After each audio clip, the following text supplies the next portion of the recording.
E aí, galera, vamos começar então? 2h15, para a gente não atrasar. Vamos, Bem, professora. então vou escolher o grupo, tudo bem? Nada. Vou escolher.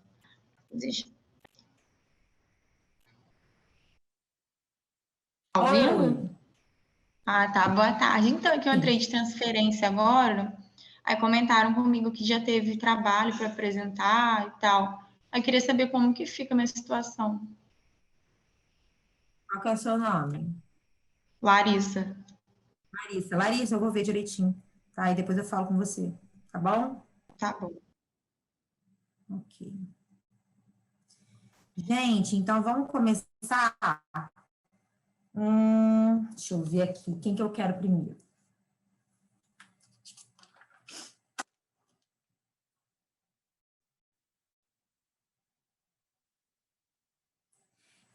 Grupo Lactobacilos. Podemos começar? Tudo certo aí para vocês?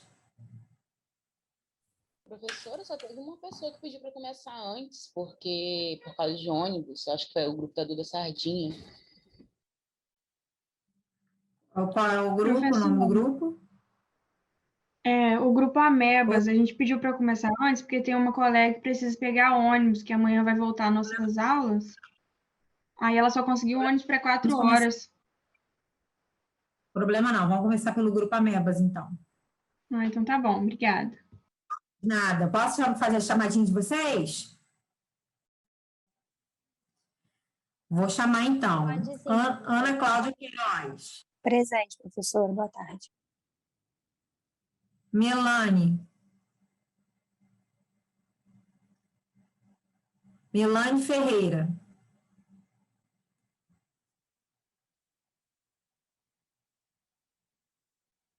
Iviane.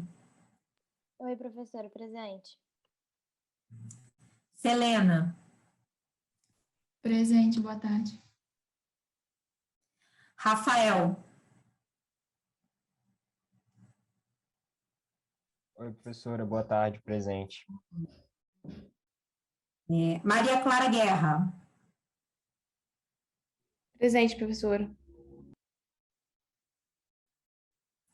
Júlia Maria. Presente. Letícia. Presente. Liz. Presente, professora. Maria Eduarda. Presente, professora. Tá ótimo, gente. Só faltou a Melane responder. Então, Eu tô vocês aqui, podem seguir. presente. Melanie, tô Melane, presente. show. Tranquilo, então tá tudo resolvido. Pode começar. Oi, gente, boa tarde. A gente vai falar, nós somos do grupo Ameba, a professora já fez o chamado, então vocês já sabem quem são os integrantes. A gente vai ler um pouquinho do nosso caso clínico. Pode passar. Um jovem de 23 anos vem com quadro de diarreia crônica há 3 meses, inicialmente com poucas evacuações diárias, mas que evoluiu com mais de 15 episódios diários, de consistência líquida e de grande volume, acompanhado de dor abdominal constante, flatulência, náuseas, vômitos ocasionais, além de febre e mialgia. Se encontrava muito emagrecido e desidratado. Frente à situação, o profissional que o atendeu percebeu que havia uma extensa candidíase oral e suspeitou da infecção por HIV, confirmando com o teste anti-HIV reagente. Frente à gravidade da situação, o médico suspeitou de 3 protozoonoses possíveis nesse quadro: criptosporidiose, isosporíase e microsporidiose. Desculpa. Lendo o quadro aqui, a gente tem que destacar algumas coisas que são importantes. Primeiro, a candidíase... volta lá, por favor. Isso. A candidíase oral, que é um grande indicativo de imunodeficiência, então a gente tem que destacar isso. Foi até aí que o profissional suspeitou que ele era imunocomprometido, e a gente tem que observar também a questão da diarreia, que a diarreia dele era líquida e crônica, e inicialmente ele era com poucos episódios e foi aumentando, então a gente tem a evolução do quadro. E também a gente tem que observar que alguns sinais são secundários, como o emagrecimento e a desidratação dele, que o médico observou, mas que isso ocorreu por conta da diarreia que ele estava, que já era crônica. Pode passar. Aí, diante da suspeita do médico, que foram essas 3 protozoonoses, a gente vai falar um pouquinho de cada uma, os aspectos parasitários, a fisiopatologia, o quadro clínico e diagnóstico de cada uma delas, o tratamento. Criptosporidiose, microsporidiose e isosporidiose. Isosporíase, desculpa. Pode passar. Eu vou começar falando sobre a criptosporidíase ou criptosporidiose, e é uma doença intestinal causada pelo gênero Cryptosporidium. Pode passar. A minha parte é basicamente sobre os aspectos parasitológicos. Uma coisa importante a falar é que ele é pertencente ao filo Apicomplexa. A gente já estudou e a gente sabe que os parasitas pertencentes a esse filo, eles têm uma característica importante, que é a parte do complexo apical. E lá a gente vai encontrar algumas peculiaridades, algumas organelas que vão ajudar na adesão e na interiorização do parasita à célula hospedeira. Então, essa característica é muito importante para a gente saber como que acontece todo o processo fisiopatológico. A família dele é Cryptosporididae e o gênero Cryptosporidium. A gente sabe que existem várias espécies, só que as passíveis de infecção em humanos são basicamente 7. Dentro dessas 7, eu coloquei aqui as principais, que a gente vai ver a maior prevalência, que é o Cryptosporidium hominis, Cryptosporidium parvum e Cryptosporidium meleagrides. Essa meleagrides, ela não era tão visível, a gente não conseguiu observar tantos casos assim, mas ela está num patamar intermediário, porque ultimamente a gente tem observado um aumento exponencial de infecção pela Cryptosporidium meleagrides em pacientes imunocomprometidos. Então, antigamente ela era gerada nas aves e tudo mais. Agora a gente está vendo essa infecção sendo trazida para os humanos. Deixa eu ver aqui. É importante falar que o Cryptosporidium, ele tem potencial zoonótico, porque várias espécies, aves, mamíferos, podem ter esse parasita, então pode acabar transmitindo e tudo mais. Eles são causadores de infecção oportunista em imunocomprometidos, que é o caso do nosso paciente, que já testou positivo para o HIV, já é HIV reagente. E esse quadro de infecção oportunista e o agravamento em imunocomprometidos ocorre por conta da autoinfecção, que as meninas vão explicar um pouquinho mais à frente. Ele é um parasita intracelular obrigatório. Como que acontece? Eu ia botar uma foto aqui, mas acabou que nem deu. Ele fica intracelular, mas ele é extracitoplasmático. Quando você olha, parece que ele não está ali, porque ele fica aderido na superfície dos enterócitos, mas ele tem uma adesão grande ali, entendeu? Então, ele é intracelular extracitoplasmático. Ele é protegido por um vacúolo parasitóforo, o que vai ajudar nessa adesão e essa relação íntima com os enterócitos, e ele apresenta várias formas biológicas, que são os oocistos, esporozoítos, trofozoítos e merozoítos, que as meninas vão falar um pouquinho mais à frente também. É importante falar que os oocistos são a forma que a gente vai encontrar e eles estão a forma infectante. Aqui é a foto do Cryptosporidium. A gente pode ver, aqui é um oocisto, né? A gente pode ver que ele é ovalado. Então, inicialmente, a gente vai encontrar assim, depois, dependendo do ciclo biológico dele, do estágio onde ele está, ele vai acabar mudando a forma dele. Pode passar. Oi, gente, boa tarde. Eu vou falar um pouquinho da fisiopatologia da criptosporidiose e eu peço desculpa de antemão se tiver algum barulho no fundo, porque eu estou no hospital com a minha mãe. O Cryptosporidium é um protozoário coccídeo intracelular obrigatório, como a Ana já falou agora, e ele vai se reproduzir em células epiteliais do intestino delgado. Aqui eu coloquei um pouquinho de como ocorre o ciclo. Esses oocistos do Cryptosporidium vão ser ingeridos, eles vão eclodir no trato gastrointestinal, liberando os porozoítas. E esses porozoítas vão parasitar as células intestinais gastrointestinais. Nessas células gastrointestinais, os porozoítas vão se transformar em trofozoítos, que vão se replicar, produzindo novos oocistos. E aí, quando esses oocistos são ingeridos posteriormente, o ciclo irá recomeçar. Pode passar, por favor. Aqui nessa imagem eu coloquei o ciclo biológico mais ou menos de como ele funciona, a transmissão do Cryptosporidium no homem através de água ou alimento contaminado, posteriormente no intestino delgado, eles vão se multiplicar, formando novos oocistos, e posteriormente, no final, vão ser eliminados nas fezes. São produzidos 2 tipos de oocistos, né? Os oocistos de parede espessa, que são facilmente eliminados nas fezes do hospedeiro, e os oocistos de parede fina, que estão envolvidos em autoinfecções. Esses oocistos de parede espessa, eles vão entrar no lúmen, passar pelas fezes do hospedeiro infectado, e eles, nesse momento, vão se tornar infectantes, podendo ser transmitidos para outra pessoa via fecal oral. Pode passar, por favor. Aqui eu expliquei um pouco da relação da diarreia com o mecanismo, né, que vai desencadeá-la. A diarreia causada por esse protozoário, ela vai acontecer devido aos transtornos causados no epitélio intestinal. E esses transtornos são causados pela infecção dos enterócitos, né, diretamente, como a Ana falou, ou indiretamente pela infiltração das células inflamatórias da lâmina própria. O desarranjo que acontece nessa arquitetura epitelial ocorre, né, devido à hiperplasia das células das criptas intestinais e também devido à apoptose celular, o que vai alterar a permeabilidade desse epitélio intestinal, causando uma absorção dos íons sódio e, consequentemente, a diarreia, né?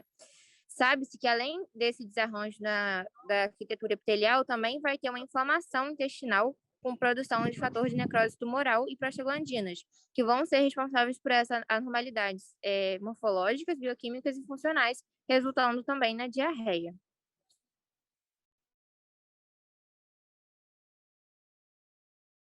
Boa tarde, gente. Sou a Selena. Vou falar um pouquinho sobre os aspectos clínicos. Então, a gente vê que a criptosporidíase, ela vai ter um período de incubação de aproximadamente 1 semana, e a doença clínica em si, ela aparece em mais de 80% das pessoas infectadas. O início, ele costuma ser súbito, com diarreia líquida abundante, cólica abdominal, e menos comumente a gente vai ver a presença de náuseas, anorexia, febre e mal-estar. Os sintomas, eles geralmente, pode passar aí, Maria Clara, eles vão durar por 2 ou 3 semanas, raramente ocorre por mais de 1 mês. Então, logo após essas 2 ou 3 semanas, eles vão cessar. E a gente tem como observação importante que a excreção fecal dos oocistos, ela pode continuar durante várias semanas, depois que os sintomas cessam. E a eliminação assintomática também de oocistos é comum entre as crianças mais velhas, em países em desenvolvimento. A criptosporidiose, ela também vai ter uma relação com a desnutrição em crianças que moram em áreas de condições sanitárias precárias, e esse estado de desnutrição leva a gente a ter uma observação maior, né, que o quadro clínico geralmente é mais relevante. E um ponto importante também é no caso do hospedeiro imunocomprometido, como é o caso do nosso caso clínico.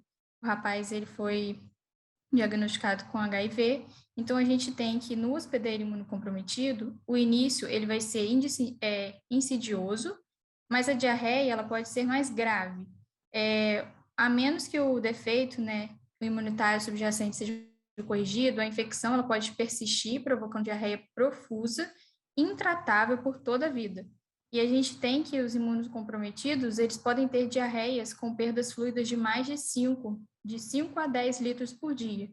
E a gente também colocou aí como observação que geralmente o intestino é o local mais infectado, né?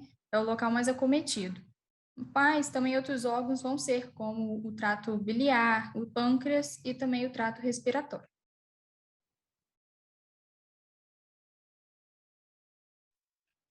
Sou a Melanie, vou falar um pouquinho do diagnóstico. O diagnóstico ele vai ser realizado pela demonstração do parasito no exame das fezes. São usadas algumas técnicas, né? Principalmente a técnica coproparasitológica, que vai ser a técnica de concentração por flutuação à procura de oocistos. Também são empregadas técnicas de coloração, como a Zionílsen e a safranina, para facilitar o diagnóstico. As técnicas imunológicas também, como a pesquisa de antígeno ou de anticorpos monoclonais nas fezes, que envolve o teste sorológico imunoenzimático, ELISA, e a microscopia de imunofluorescência direta. E também técnicas moleculares, como o PCR o sequenciamento e genotipagem. Pode passar. O tratamento, normalmente em pessoas imunocompetentes, ela é autolimitada, a criptosporidiose. E aí usa-se para infecções persistentes a nitazoxanida, 500 mg 2 vezes ao dia, por 3 dias. E em pacientes com AIDS, eles recomendam a associação da nitazoxanida com a terapia antirretroviral. E aí, nesse caso, utiliza a nitazoxanida por 14 dias ou mais, se for necessário. A reidratação oral e parenteral também, e medidas de suporte, como o uso de antidiarreicos, podem ser necessários também para infecções graves e em pacientes imunocomprometidos. Pode passar. Boa tarde, gente. Eu vou começar falando um pouquinho agora sobre a microsporidíase. Microsporidíase. Sobre os aspectos parasitológicos, né? Essa infecção é causada pelos microsporídeos, que antes eram considerados protozoários, mas hoje são considerados fungos parasitários, por serem formadores de esporos. Eles são intracelulares obrigatórios e são pertencentes ao filo Microspora. Existem, né, muitas espécies de microsporídeos, mas pelo menos 15 aí estão sendo associadas a doenças humanas. Inclusive, a Nosema bombicis foi a primeira espécie a ser descrita e é o agente parasita do bicho de seda. Esse agente etiológico também está muito ligado a infecções oportunistas com indivíduos com HIV, por exemplo, que é o nosso caso, do indivíduo do caso clínico, e com outros imunocomprometidos também, como transplantados. Os esporos liberados por esses fungos, eles são formados por uma parede espessa que envolve uma célula uninucleada. Essa célula possui caracteres como tubo polar, esporoplasma e vacúolo posterior. Pode passar. Falando um pouquinho sobre a fisiopatologia, a gente começa pelo ciclo de vida dos microsporídeos, que possuem 3 fases: a infectante, a de proliferação e a esporogônica. A primeira fase também é ambiental, e é quando o esporo ele incorpora o hospedeiro por inalação, ingestão ou contato direto. Depois disso, no intestino delgado, que foi o exemplo que eu usei aqui, mas podem ser outros órgãos também, o esporo ele força o esporoplasma infeccioso para dentro da célula usando o tubo polar. Nesse momento começa a fase proliferativa, que tem a reprodução, multiplicação por merogonia e esquizogonia desse esporoplasma. Nesse momento também as formas parasitárias são os merontes e os esquizontes. Depois disso, os merontes eles começam a se diferenciar em esporontes e começa a formação de esporos, com a produção de parede grossa em torno para oferecer resistência no meio externo, né? Essa é a fase de esporogonia. Depois disso, o ciclo recomeça com a liberação dos esporos, que tomam conta do citoplasma e são liberados. Pode passar. A fisiopatologia dessa infecção não está completamente entendida ainda. Muitos estudos são feitos e a interação parasita-hospedeira com dos gêneros foi estudada e às vezes era infecção latente estomática, às vezes era uma doença aguda fatal, tudo dependia do estado imune do hospedeiro. Inclusive a espécie Encefalitosum bienense e a Encefalitosum septata causam a diarreia crônica nos pacientes com AIDS, né? Com linfócitos CD4 com menos de 100 células por milímetro cúbico.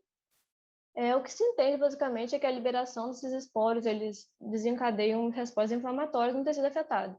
Esse tecido afetado é mais comumente o intestino delgado, mas pode ser o fígado, vesícula biliar, sistema nervoso central, trato respiratório, olhos, que é muito comum também nos sintomas. Isso, vou passar.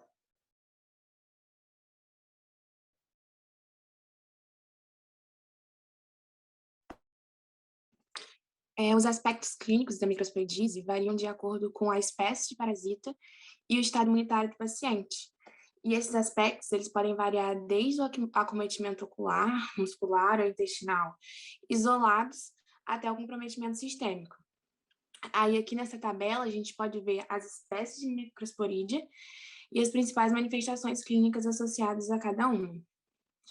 Aí, falando do estado imunitário, quando o paciente ele é imunocompetente, é comum a recorrência de infecção assintomática e diarreia líquida autolimitada. Já em pacientes imunodeprimidos, a gente pode ter desde assintomáticos e manifestações moderadas, até as doenças debilitantes, que envolvem os olhos, trato intestinal, sistema respiratório, urogenital. E no paciente infectado pelo HIV, o gênero mais comum é o Enterocytos umbianelse, que é comumente associado à doença biliar e intestinal, como está dizendo ali na tabela também. E as doenças que podem ser causadas incluem ceratoconjuntivite, sinusite, bronquiolite, nefrite, uretrite, cistite, hepatite, peritonite e síndrome consumptiva.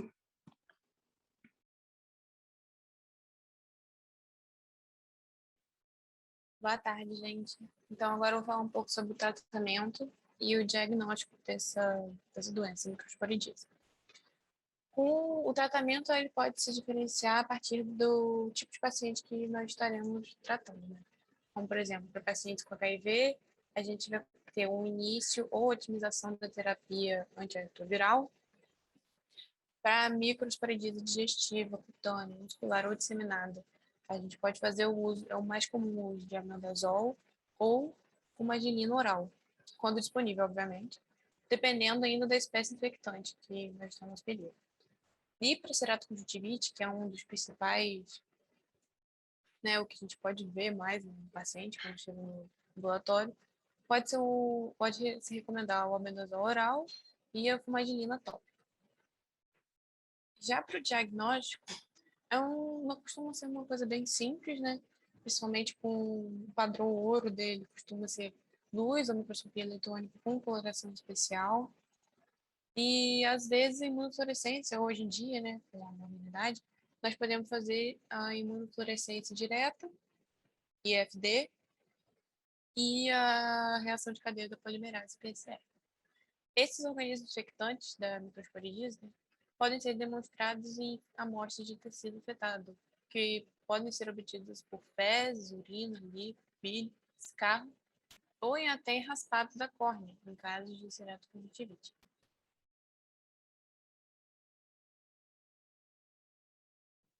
Oi, gente, boa tarde.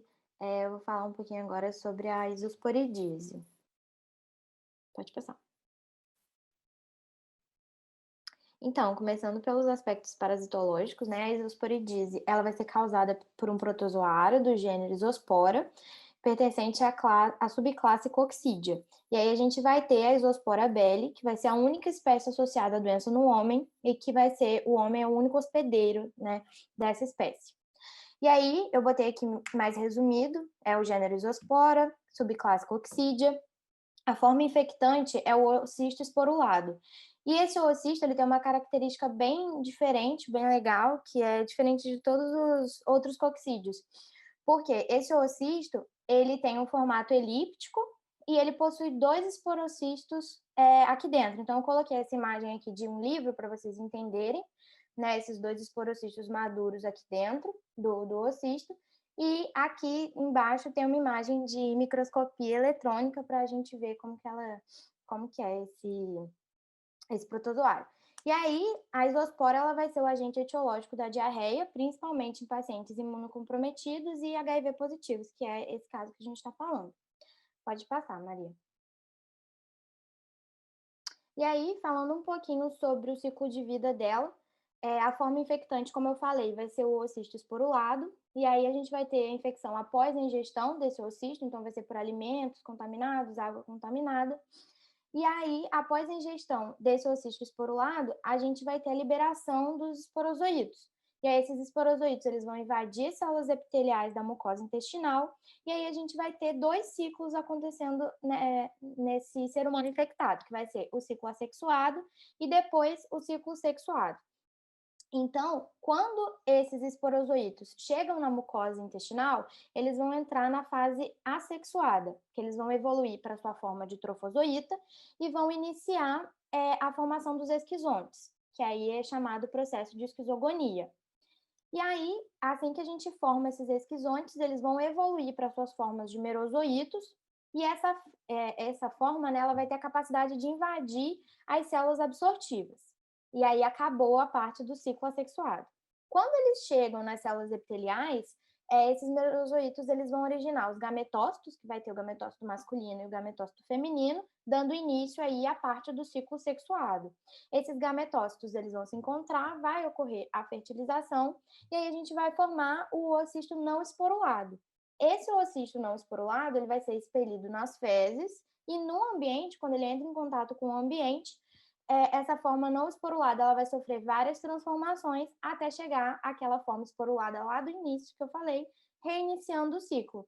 Nessa imagem aqui a gente consegue ver bem que a gente tem sendo liberado aqui o oocisto não esporulado, ele evolui e aí a pessoa ingere de novo o oocisto esporulado, causando toda aquela infecção. E é basicamente isso o ciclo de vida dele. Pode passar, Maria.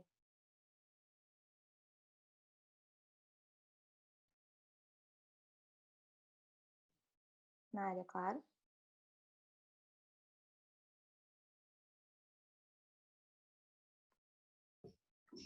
Oi, pessoal, boa tarde. Aqui é o Rafael. Peço desculpas caso tenha algum barulhinho, é porque minha casa está em obra aqui. Mas vamos lá. Eu vou falar um pouquinho sobre a fisiopatologia. Basicamente, né, o que a gente tem aí de aspecto clínico da doença é a diarreia. E a fisiopatologia dessa diarreia é basicamente gerada a partir da invasão do parasita nas células intestinais, né, por uma resposta inflamatória imune que vai acontecer ali no local, a liberação de proteínas e liberação de toxinas pelo parasita, né? E aí a gente vai acabar afetando as células da nossa mucosa intestinal e com isso a gente vai absorver menos e essa absorção sendo afetada, a gente acaba gerando o quadro de diarreia. E aí é importante a gente ressaltar que, em relação à fisiopatologia, a gente pode ter aí uma fisiopatologia mais branda, que são aqueles pacientes que são imunocompetentes, e aí a gente tem uma diarreia autolimitada, bem tranquila, sendo muito radical, assim, que ela pode durar de 2 a 3 semanas, mas, assim, sendo bem radical mesmo, né? No geral, ela é bem mais autolimitada. E a gente tem a isosporidíase crônica, que ela está relacionada aí com pacientes com HIV, né? Então, logo, esses pacientes, eles apresentam uma deficiência do seu sistema imune, e a gente tem aí relatos de pacientes que apresentam aspectos clínicos por mais de 20 anos. E aí eles têm a arquitetura, né, da mucosa intestinal alterada, ela acaba sendo descontínua justamente porque esse parasita vai lesar ali as células intestinais, vai deixar as vilosidades, né, que são muito importantes para o processo de absorção, justamente porque elas aumentam a superfície de contato das substâncias que serão absorvidas com a mucosa intestinal, e aí ele deixa essas vilosidades mais achatadas, né, e as criptas elas ficam hipertróficas. E aí as células epiteliais elas ficam vacuolizadas, e também a gente tem aí as células dos vírus parasitadas por isosporas em diferentes estágios do ciclo de maturação, que foi justamente o ciclo que a gente acabou de ver com a HIV. Pode passar. Agora falando um pouquinho do aspecto clínico, né? Eu já adiantei que a principal manifestação é a diarreia, e aí a característica geral dessa diarreia é uma diarreia que pode persistir por vários dias, como eu falei, de uma forma mais radical, até 2 a 3 semanas. Ela pode ser aquosa ou levemente pastosa, tem um aspecto espumoso, o que já traz para a gente essa característica de que o paciente ele não vai estar absorvendo muito bem os nutrientes, né? E também ela vem acompanhada de um excesso de gases e um odor fétido. E aí, como eu também já comentei, né, a gente pode ter duas condições clínicas diferentes, que é a isosporidíase do imunocompetente ou do imunodeprimido. No imunocompetente, é uma diarreia com dor abdominal e cólica. Ela é até mais rara, né? Justamente porque ela é muito autolimitada, os pacientes conseguem combater muito bem o parasita através dos eosinófilos, principalmente. E a gente tem uma isosporidise do imunodeprimido, que aí é principalmente em pacientes com HIV, né? Está relacionada principalmente na África com uma doença do emagrecimento, que gera uma perda de peso muito grande nos pacientes. O paciente tem uma certa ataxia, né? E aí a gente observa isso principalmente em pacientes localizados no continente africano. Tem uma frequência elevada, quanto a 8 a 10 evacuações diárias, então a gente pode ver aí um paciente com diarreia que muitas das vezes já não se alimenta bem e ainda evacua de 8 a 10 vezes, né? Isso já traz para a gente justamente essa condição da perda de peso, da desnutrição, da desidratação também, né? E aí a gente vai ter uma grande quantidade de líquido aí sendo perdida, cursando justamente nessa desnutrição e desidratação do paciente, tá? E é basicamente isso.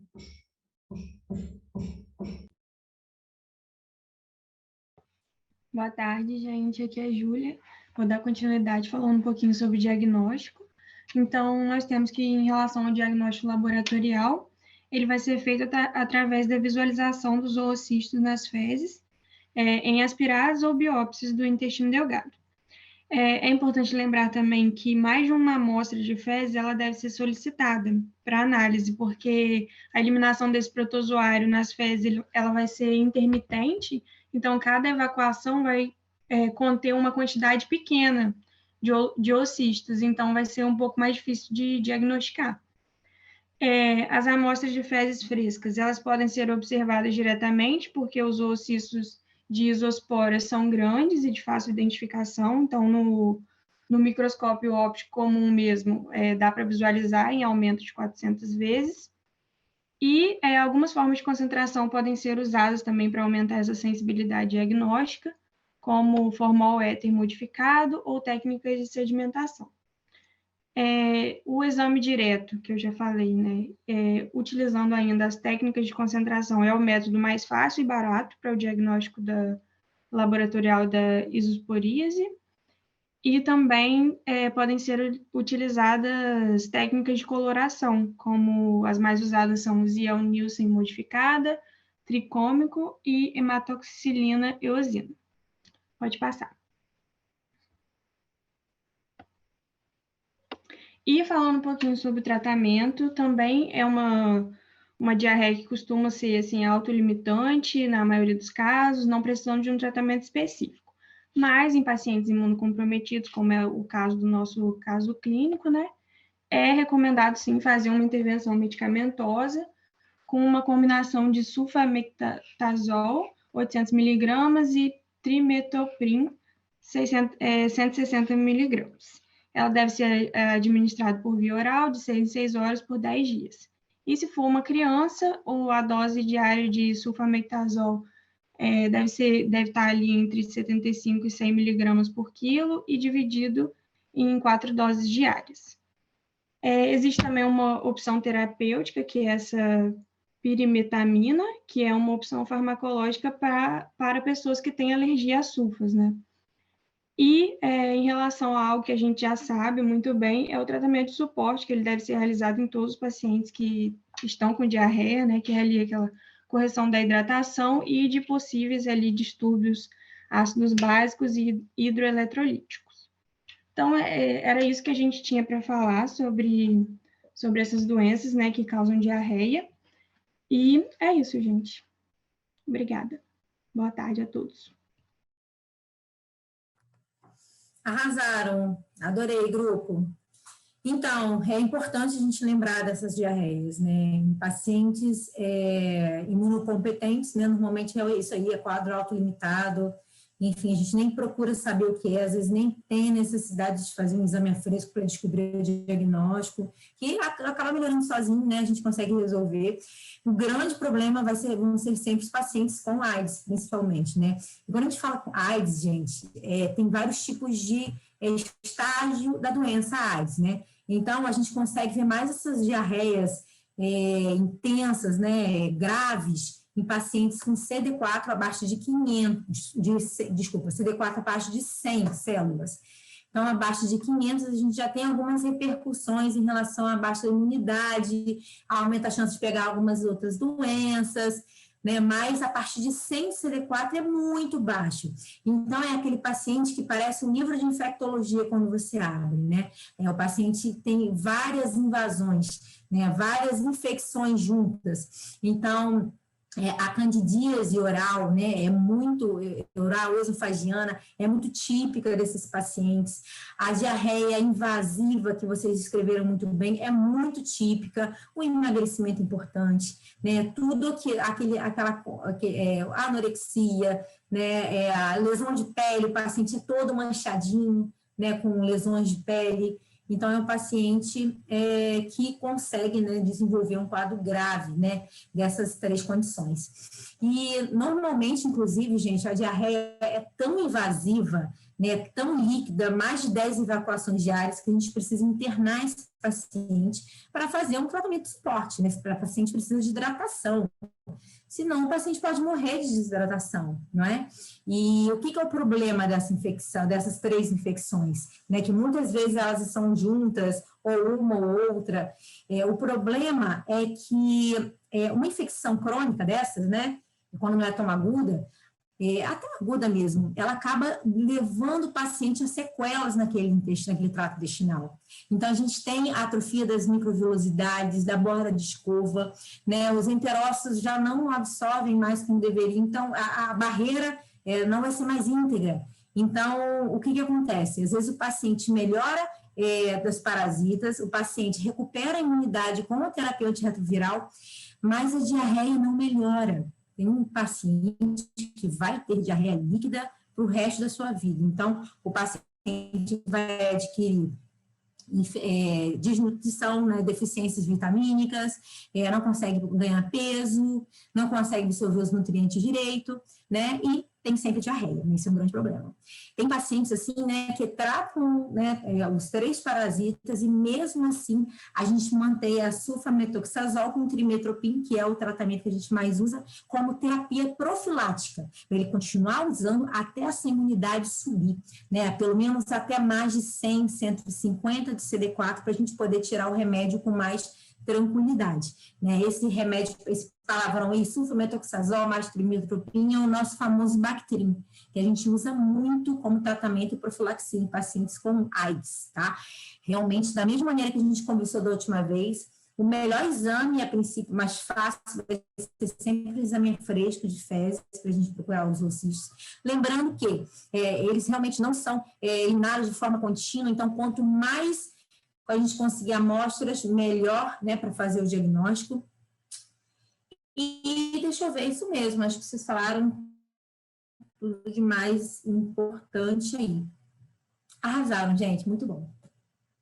Alguma dúvida? Todo mundo, tudo certo, né? Acho que não ficou dúvida, o pessoal explicou muito bem.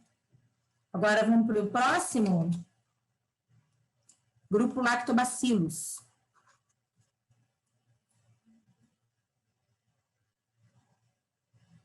Pode ser? Pode sim, professor.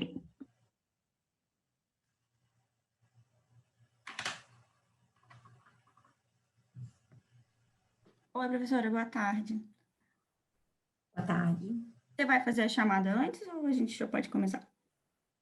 Vamos lá. Estou pegando o nome de vocês aqui. Tá bom.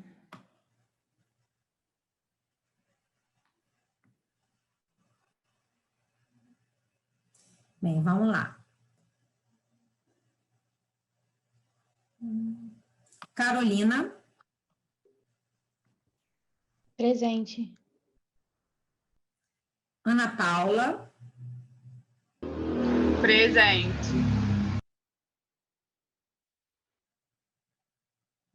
Sara. Presente. Rafaela. Presente. Paula Fernandes. Presente.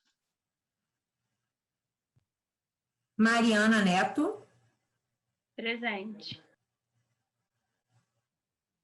Virgínia, Presente.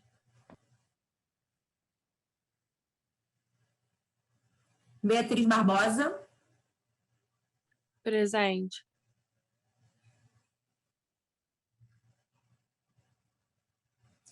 Letícia,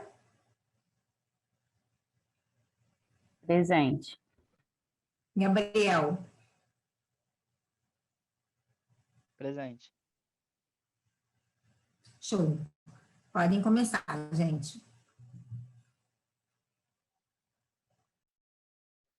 Boa tarde, a gente vai falar do nosso caso clínico agora. Eu vou ler o caso clínico, então. Um paciente jovem de 19 anos chega sonolento ao ambulatório com a queixa principal de dor abdominal de grande intensidade e distensão abdominal, além de febre e dor de cabeça. No exame físico, apresentava uma rigidez de nuca, sugestiva de meningite. Sua mãe o acompanhava e relatou que vinha com dor epigástrica há mais de 6 meses, tipo queimação, com uma diarreia ocasional e de pequeno volume de consistência amolecida. Relata que esses sintomas já perduravam cerca de 6 meses, já tendo feito até uma endoscopia digestiva que demonstrou apenas uma duodenite. Essa duodenite é uma inflamação do duodeno, né, e ela pode ser referente à dor epigástrica que ele relata, né, uma consequência. E aí agora, em seus exames antigos do início do quadro, se observava uma anemia normocrômica e normocítica, e que é referente ao tamanho e à coloração normal das hemácias, né? E uma expressiva eosinofilia, que é aumento anormal dos eosinófilos, né, no sangue. E ela pode ser característica de alergias ou infestações parasitárias, né? E disse que há uma semana ele começou com sintomas gripais, com febre e tosse leve, além de dores de garganta e perda do sabor e do paladar, quando prescreveram para ele azitromicina e prednisona pela suspeita de Covid-19.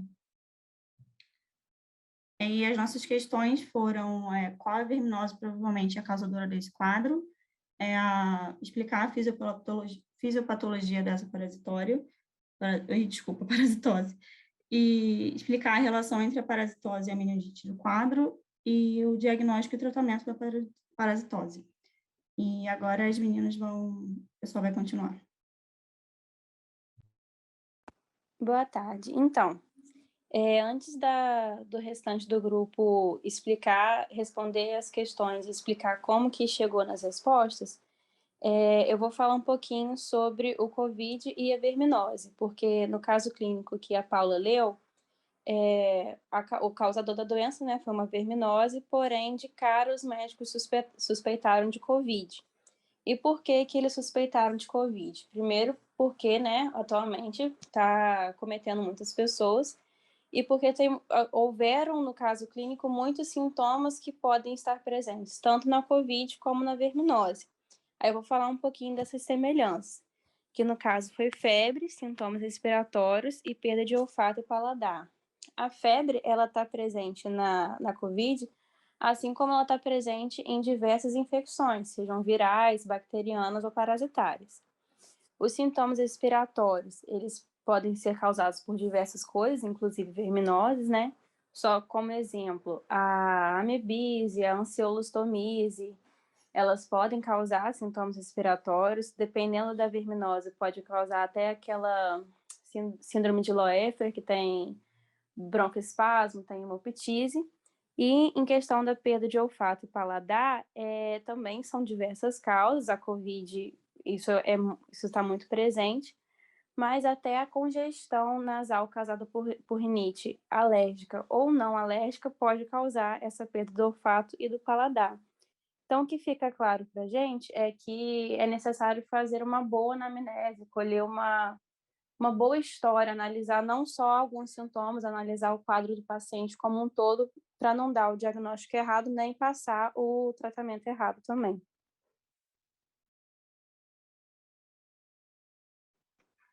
Boa tarde.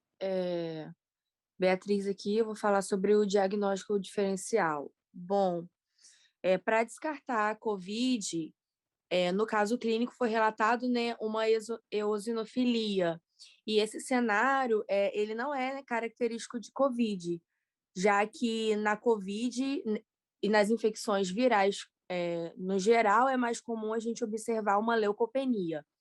Na eosinofilia, como foi observado nesse caso clínico, ela é mais característico de alergias e de infecções parasitárias. Então, assim, foi descartada a COVID nesse caso.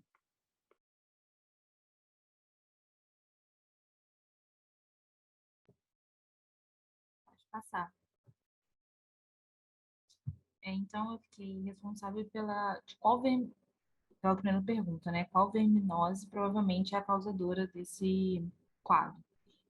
Então, a gente chegou à conclusão que é a estrongiloidise, né? Que é uma doença infecto-parasitária intestinal, e ela tem como o agente etiológico o nematóide, né? Denominado o Strongyloides stercoralis, do filo Nematoda e da família Strongyloididae, que, sendo o homem o seu hospedeiro definitivo, e além de a sua principal fonte de infecção.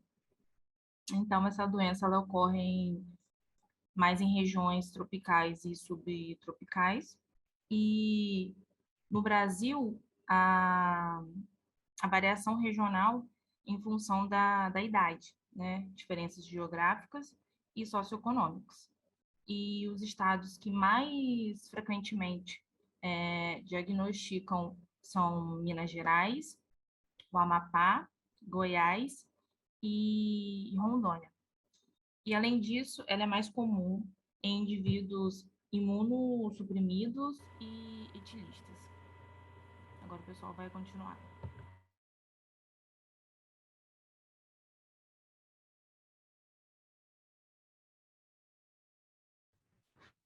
Boa tarde, vocês estão me ouvindo direitinho?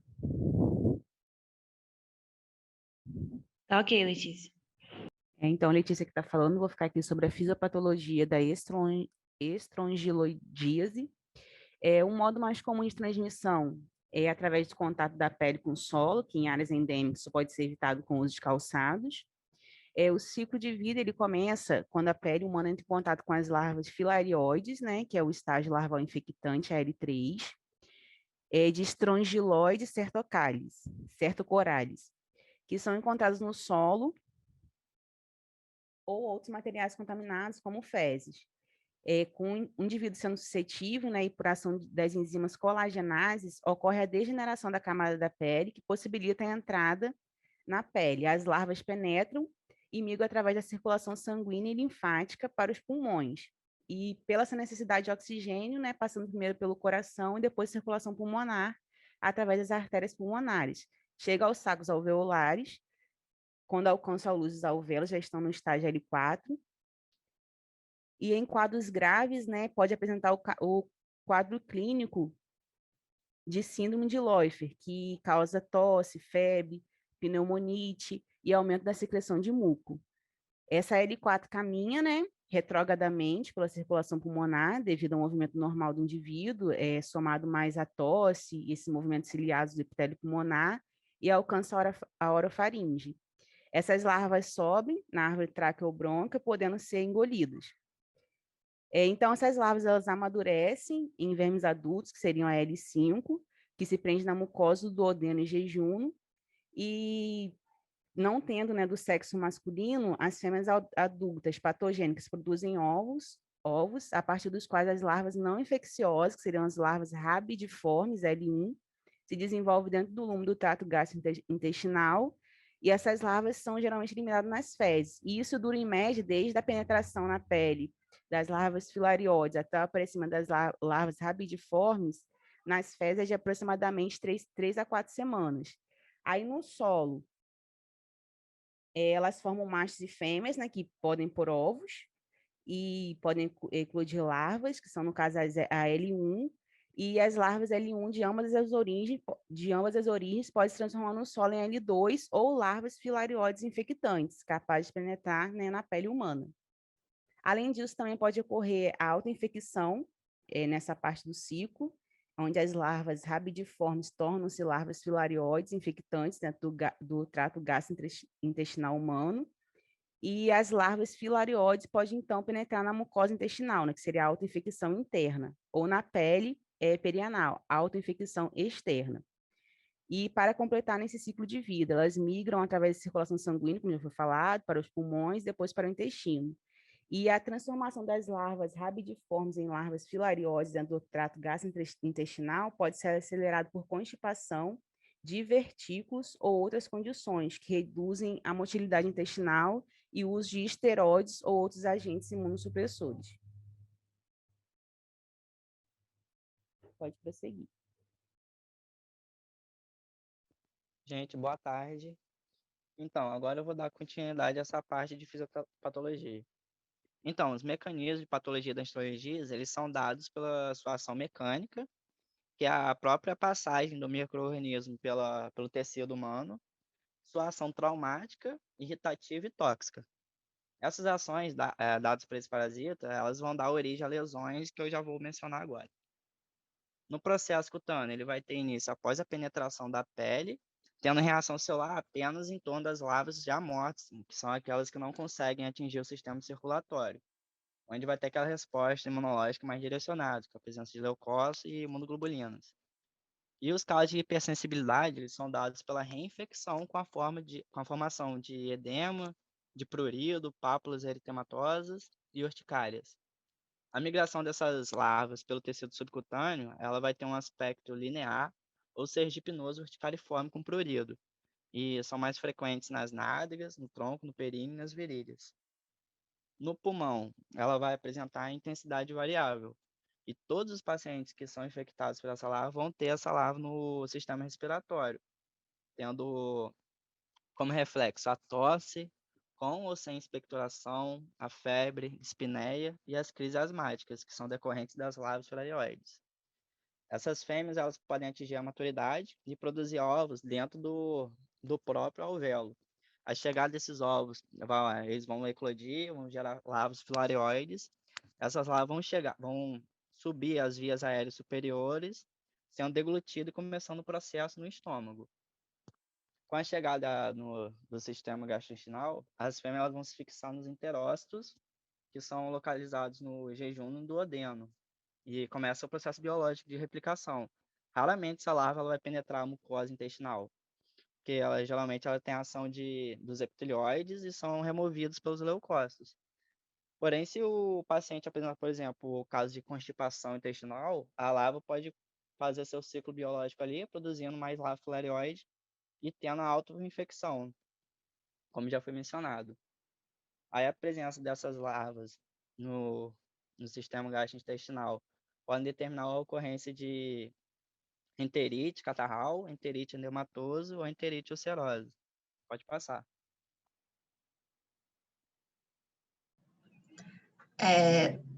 Boa tarde. Dessa vez vocês me escutam bem?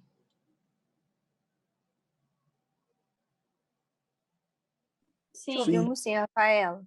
Show. Eu vou fazer uma abordagem bem objetiva sobre a meningite. Posteriormente, a Sara vai falar da relação dele com a estrongiloidíase. Bom, a meningite, para quem não sabe, ela é uma inflamação que se dá nas camadas que recobrem o cérebro e a nossa medula espinhal, né? Uma inflamação das meninges e também pode ser uma inflamação do nosso espaço subaracnoide. Normalmente, ela é ocasionada por bactérias, fungos, vírus. Comumente é mais frequente essa patologia quando nós temos bactéria e vírus, mas também pode ser acometido por fungo e parasita, como é o caso do paciente. Uma característica muito comum da meningite é essa questão da rigidez na nuca. O paciente ele consegue fazer a flexão do pescoço, ele consegue rotacionar para as laterais, mas quando ele tenta encostar o queixo aqui na região do pescoço, ele não consegue, tem essa rigidez justamente devido à inflamação das meninges. Aí eu coloquei um quadro, é mais questão de curiosidade mesmo, né? As bactérias, os vírus, quem pode ocasionar a meningite. Relacionado ao quadro da estrongiloidíase, só tem uma ocasião que acontece a meningite, que é quando tem uma hiperinfecção, que no caso seria a síndrome de hiperinfecção. Aí a partir de agora, a Sara vai falar dessa relação. Boa tarde. Continuando o que a Rafa falou, né? O que seria essa síndrome de hiperinfecção, né? Essa síndrome ela vai ser comumente observada em pacientes imunocomprometidos, né? E é muito comum a gente ver em pacientes imunocomprometidos acometidos pelo vírus linfotrópico de células humanas, tipo 1, que é o HTLV1. Né? Nesses casos, quando existe a co-infecção do HTLV1, né, e os estrongiloides stercoralis, o cenário vai ser bem mais agravado, e aí pode acabar acometendo, né, outros órgãos, inclusive o sistema nervoso central, e aí vai ter uma manifestação mais grave da doença, né, uma manifestação de forma que pode se complicar, né, por meningite ou também hidrocefalia, né, e alguns estudos eles vão apontar que esse desenvolvimento das formas graves da parasitose, né, em indivíduos infectados pelo HTLV1 vai ocorrer provavelmente devido à alteração dos mecanismos de defesa contra o estrongiloides stercoralis, né, e a diminuição da eficácia dos medicamentos antihelmínticos em pacientes que vão apresentar essa co-infecção, né, HTLV1 e os estrongiloides stercoralis. Caso, nesse caso, né, do paciente estar com estrongiloidise, como no nosso caso, foi o objetivo que a gente alcançou, caso ocorra um rompimento da mucosa do intestino, isso pode acabar possibilitando também o transporte de bactérias na migração das larvas. E aí gera uma bacteremia, até mesmo uma meningite secundária, né? Quando se observa a migração das larvas para os órgãos, além do ciclo pulmonar de autoinfecção, né? Tais como fígado, coração, sistema nervoso central, vai se denominar estrongiloidise disseminada. E aí, nesse caso, né, há uma elevada taxa de mortalidade e vai estar muito associada às infecções bacterianas secundárias, com pneumonia, endocardite, sepse, perionite, causados por enterobactérias e também a meningite. O vírus ele vai aumentar o risco de infecção crônica pelo euminto e o euminto vai antecipar esse quadro agudo, né, de linfócitos T. Pode passar, Paulo.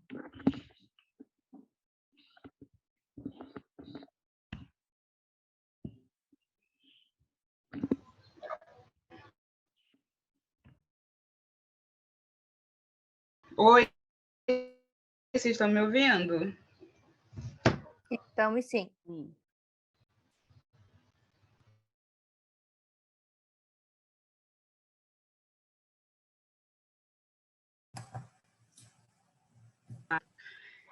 O diagnóstico da estrongiloidíase, a gente tem o exame direto, os imunológicos.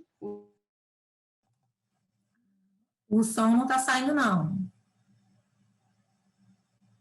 Não estou ouvindo, gente. Tá travando. Parou agora. Cortou? Repete aí, Ana, porque cortou tudo aqui.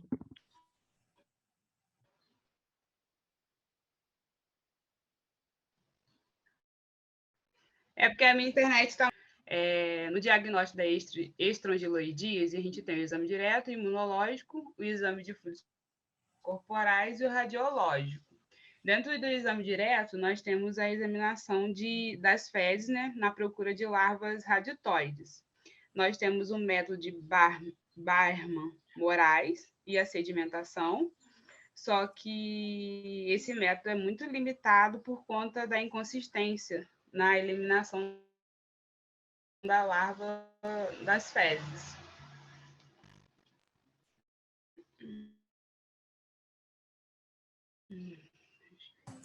Não estou ouvindo, não, gente. Vocês querem trocar depois nada? No final? É porque não. a minha internet, porque a minha internet está muito ruim aqui hoje, está ventando muito, está um tempo muito ruim, ela fica péssima. Ô, Renata, da última vez, Mas não deu para ouvir nada? O Nélio havia deixado uma pessoa ligar para outra E aí a gente colocava o telefone para ver se escutava. Quer que eu ligue para Ana Paula? Pode ser, pode tentar. Ok, só um minutinho. Legal.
Aí, fala.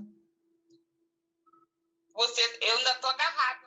Ó, tenta ligar normal. Pode falar, Ana Paula, já tá ligado. Estamos ouvindo, Ana Paula. Tá indo? Tá. Paula, tira o som do seu computador, que aí não dá alegoria.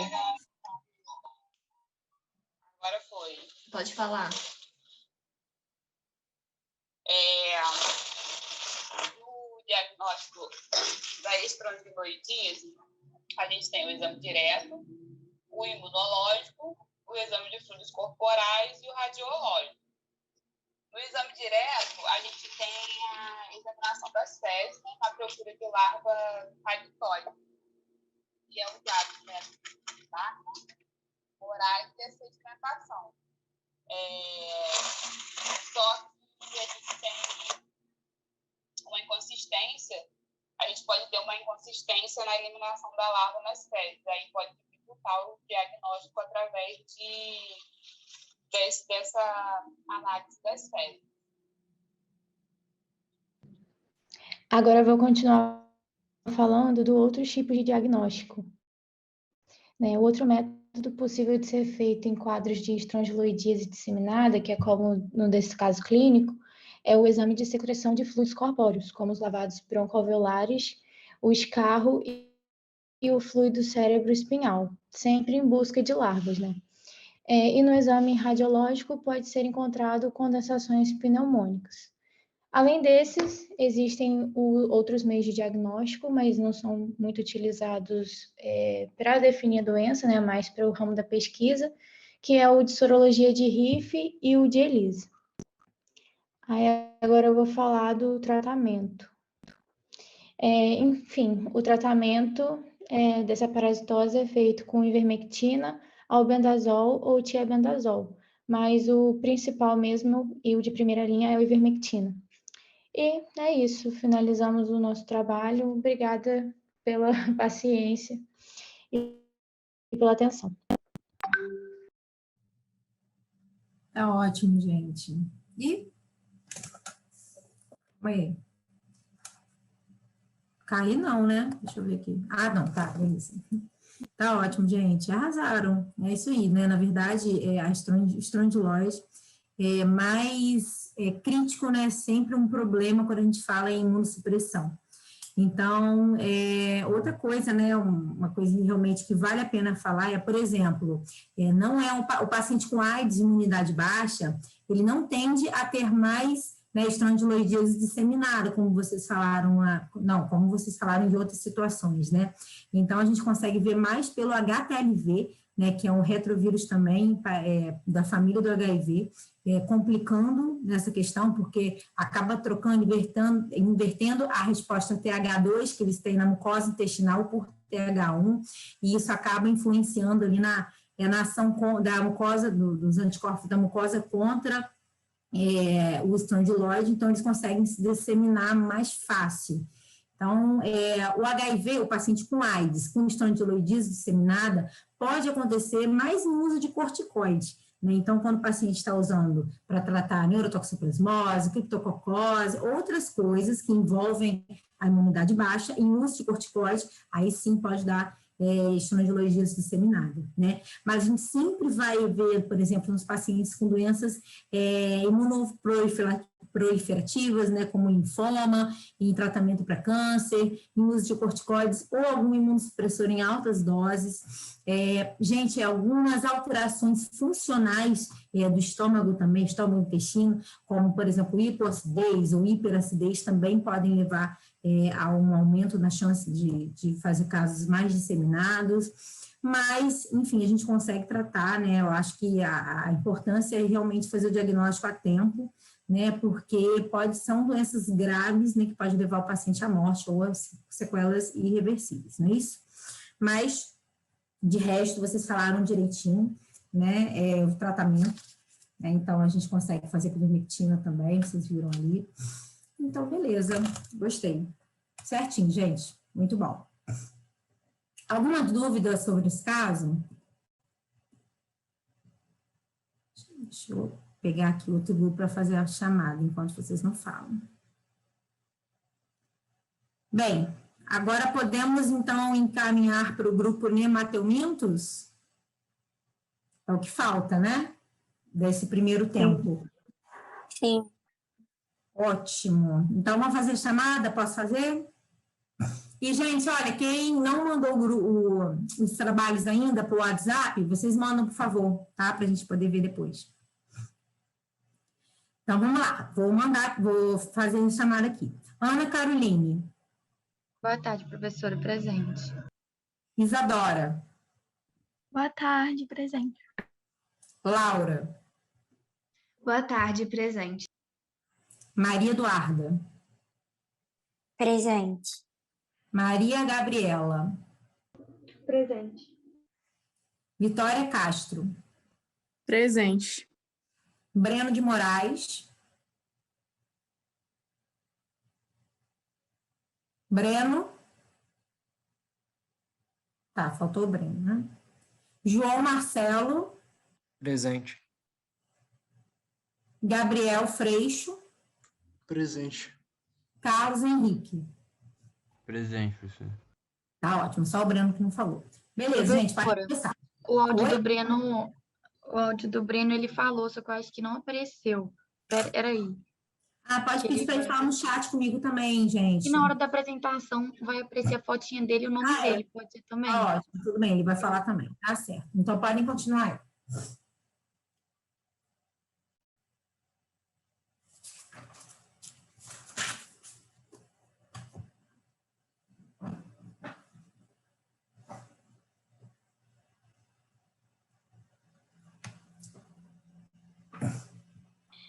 Boa tarde, eu sou a Maria Eduarda, o nosso grupo ficou com a ascaridíase. Eu vou começar lendo o caso clínico e fazer uma breve introdução sobre essa parasitose. Pode passar. Paciente, sexo masculino, 35 anos, pardo, atendido no pronto-socorro com dor no quadrante superior direito do abdômen, irradiando-se para o dorso, acompanhada de vômitos e febre há 3 dias. Referia dores semelhantes anteriormente e uma diarreia ocasional. Ao exame, apresentava-se com bom estado geral, abdômen apresentava-se doloroso, hipocôndrio direito e epigastro, sem irritação peritoneal e com sinal de morfe presente. Esse sinal de morfe, ele trata-se da palpação profunda da vesícula biliar e consiste em palpar o ponto biliar, que fica no hipocôndrio direito, e pede-se para o paciente inspirar profundamente. E caso haja colicistite, o paciente, ao inspirar, ele sente muita dor e ele expira, que no caso do paciente, ele é presente.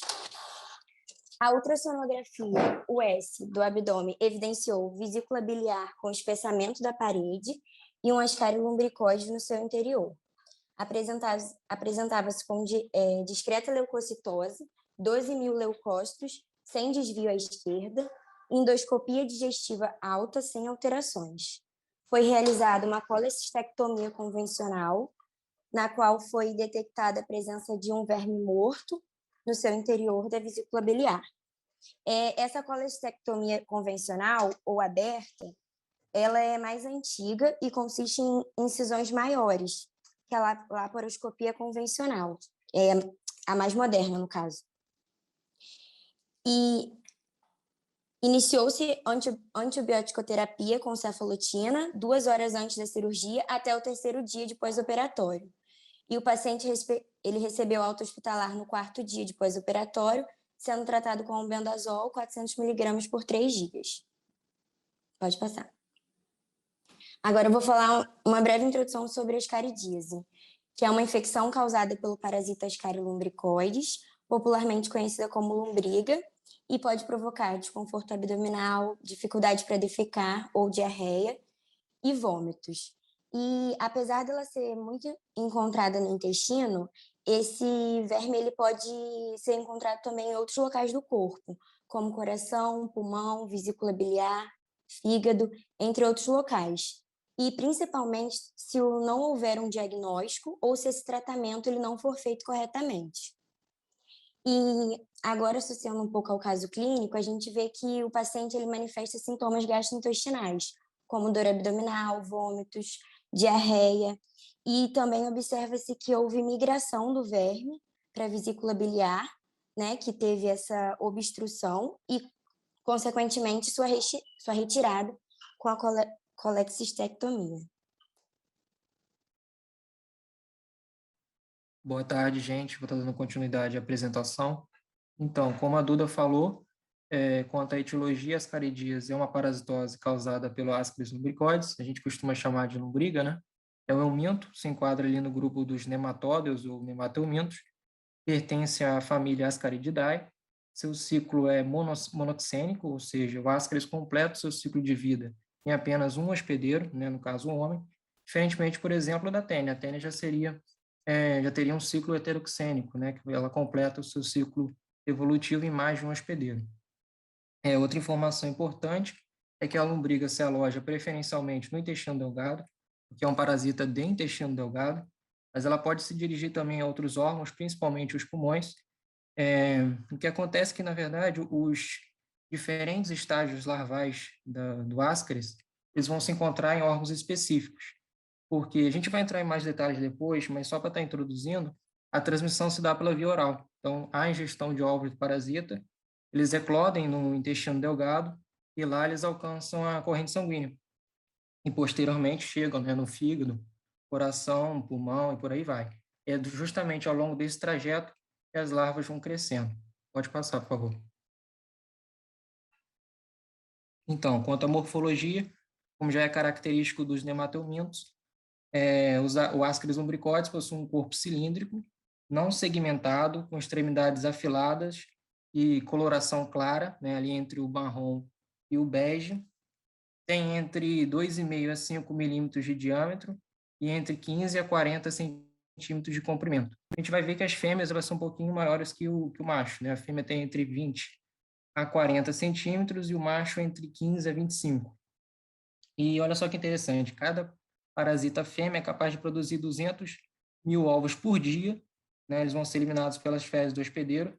Lembrando que nem todos os ovos são férteis, mas mesmo assim já é uma quantidade bem expressiva, né? 200.000 ovos por dia. O que é importante que a gente saiba também que o Ascaris lumbricoides apresenta 3 formas evolutivas, né, de ovo. Aí pode ser fértil embrionado ou infértil, né, não embrionado. De larva, são 5 estágios larvais, de L1 e L5. E entre cada estágio desse você tem um fenômeno de muda. E tem também a forma adulta, né, em que o verme já assumiu a sua maturidade sexual, né? Já atingiu a sua maturidade sexual, né? E lembrando que a lombriga é um animal dioico, dois sexos, com reprodução sexuada, é aeróbico facultativo e tem um tubo digestório completo. Aí, quanto ao aspecto morfológico, os ovos férteis vão ter a célula germinativa ali dentro, né? Um formato quase esférico, coloração acastanhada e duas membranas. A mais externa, a membrana mais externa, é albuminosa e mamilonada. E os ovos inférteis já vão ser mais finos, né, e alongados. Agora, quanto à forma adulta, as fêmeas, como eu tinha falado, são maiores e mais grossas. A parte posterior é retilínea, um pouquinho curvada. Agora, os machos menores e mais finos eles já possuem um rolamento ventral, espiralado na extremidade caudal, e eles têm como particularidade a presença de espículas. Já as fêmeas já vão ter uma boca trilabiada. Aí na imagem ao lado a gente vê a diferença, né? A fêmea mais grossa, né, e maior um pouquinho, enquanto o macho bem mais fino e menor.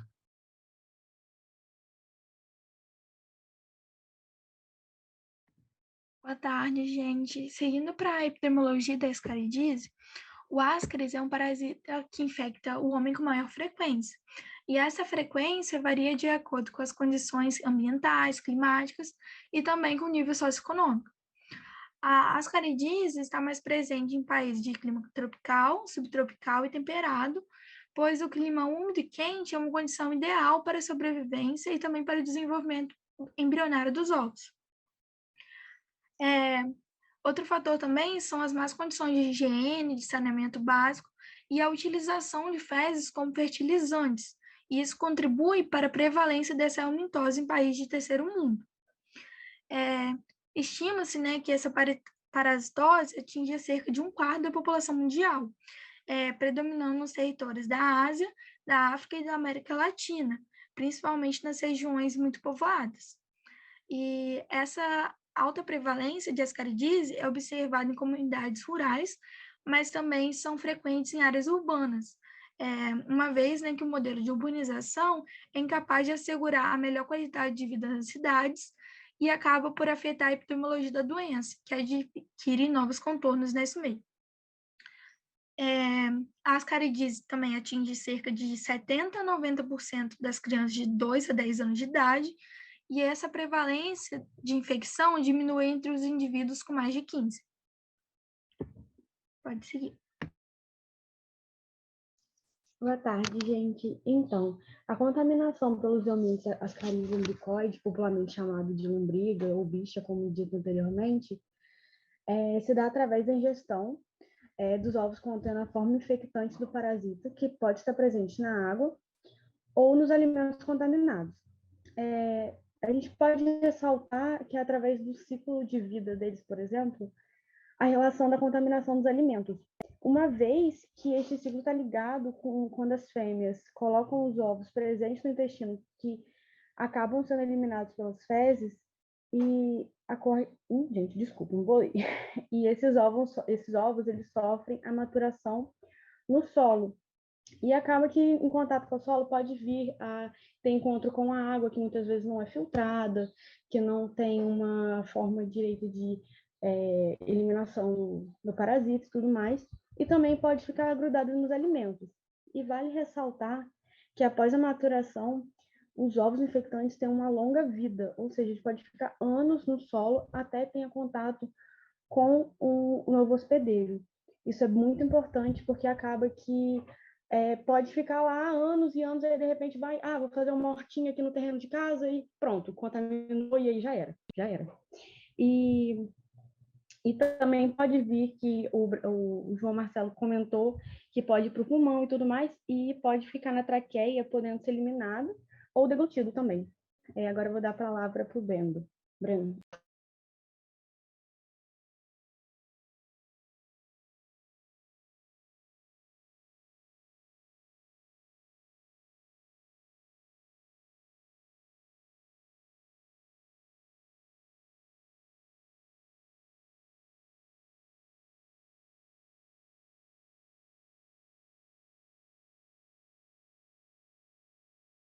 Breno, a gente não te ouve.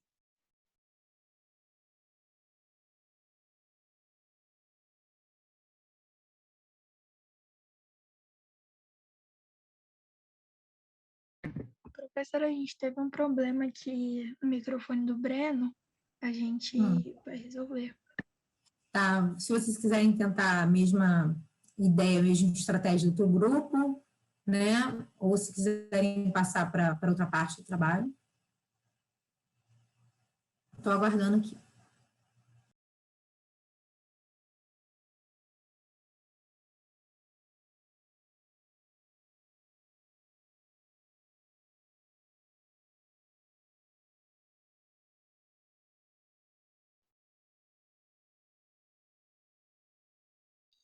Professora, o Breno vai falar. Pode, Breno, falar. Já liguei o áudio. Galera, estão me ouvindo agora? Então tá, eu vou falar sobre a fisiopatologia da diarreia, né, pela Ascaris. Tá dando eco, muito eco forte? Não. Tranquilo. Tá bom, então tá. Não, beleza, ela é basicamente assintomática quando tem pouco eubito, né? Vai ter pouco amino. Carol, tirou o áudio do seu computador, que eu acho que vai ficar melhor. Tão forte assim para ter Breno. Breno, desliga o áudio do seu computador, fazendo favor. Cara, eu tô no celular, eu não uso nem o Zoom no celular, cara. Eu acho que é você, Carol, que tem que desligar do seu computador. Mas o meu só uso de vocês, gente. Ah, sim. Breno, sai da reunião no computador, no celular. Aí depois você entra de novo. Normal, não sei o que aconteceu, peraí.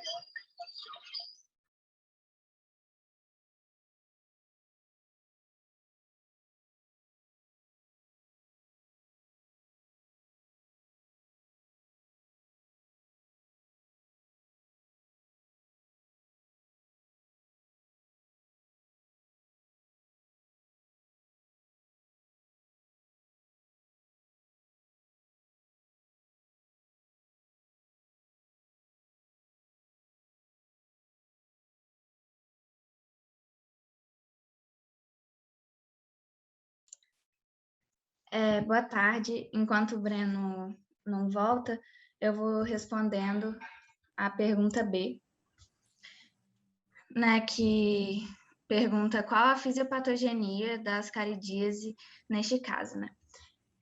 Bom, a ação patogênica, né, do Ascaris lumbricoides, elas se desenvolvem em duas etapas, durante a migração larval e durante a fase adulta dos vermes, né, que é quando eles encontram o habitat definitivo.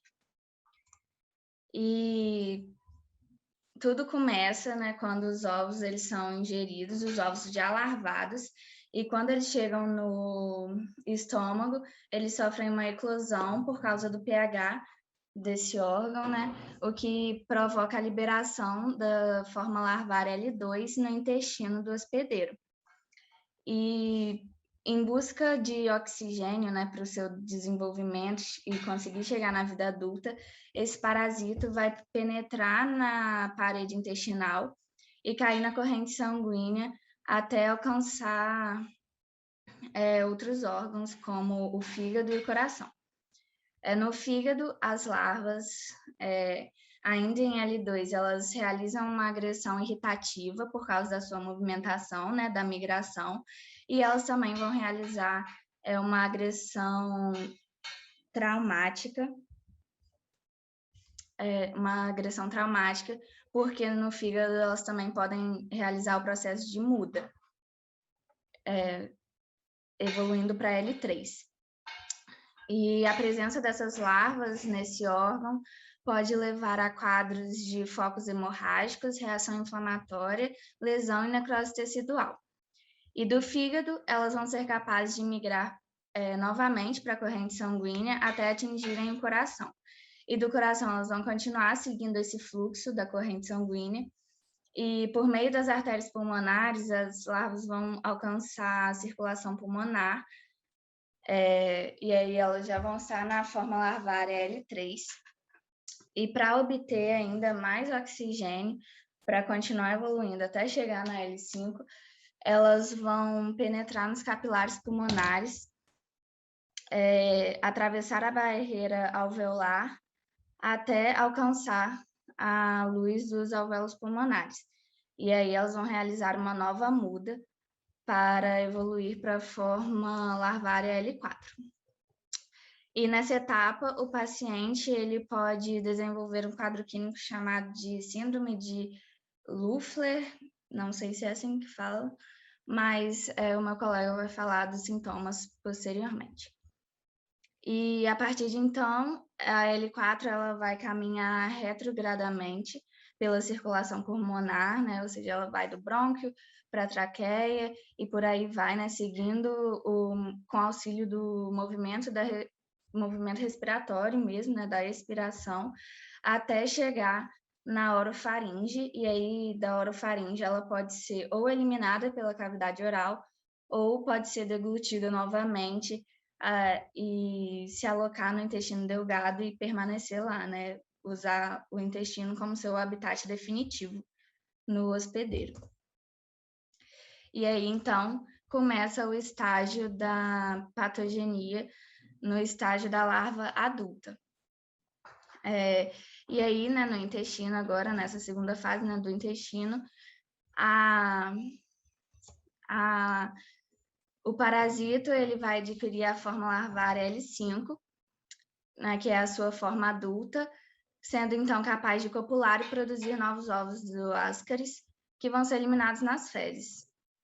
E no intestino, além de realizar a agressão irritativa e traumática, né, que é pela movimentação e pela evolução das formas larvárias, né, das mudas, que é a agressão que o Ascaris lumbricoides já realizava nos outros órgãos que ele passou. Agora também no intestino ele vai realizar uma agressão exfoliativa por causa do seu consumo dos nutrientes no intestino desse hospedeiro, né? E aí ele vai causar uma irritação na mucosa que pode levar a uma reação inflamatória que vai poder ser sintomática ou não. Ela normalmente é assintomática quando tem uma pouca quantidade de parasitos, mas com uma quantidade moderada, o paciente pode apresentar alguns sintomas, como desconforto abdominal, náuseas, emagrecimento, carência nutricional, sono intranquilo, perda de apetite e coceira no nariz. E em quantidades elevadas, pode haver o enovelamento, né, desses parasitas, que é como a gente já viu em várias imagens, assim, aquele bolo de larvas no intestino, levando a obstrução intestinal, e também pode ocorrer casos de localização ectópicas.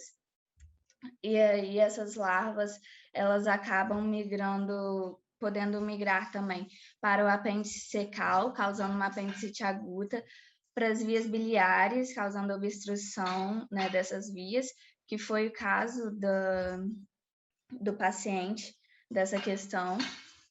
Podem ir para o fígado, levando a um abscesso hepático, para o canal pancreático, causando pancreatite aguda, para os olhos, obstruindo o canal lacrimal, para o ouvido, causando otite, e também elas podem começar a ser eliminadas pela boca e nariz.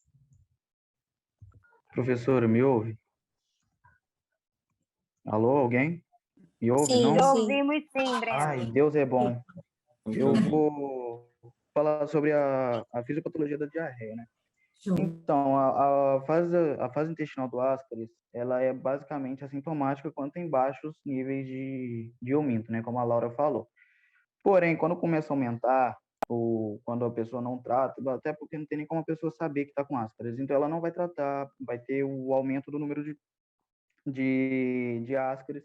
E a Ascaris, ele é um euminto que ele tem alta taxa de movimentação, ele fica se movimentando muito no intestino.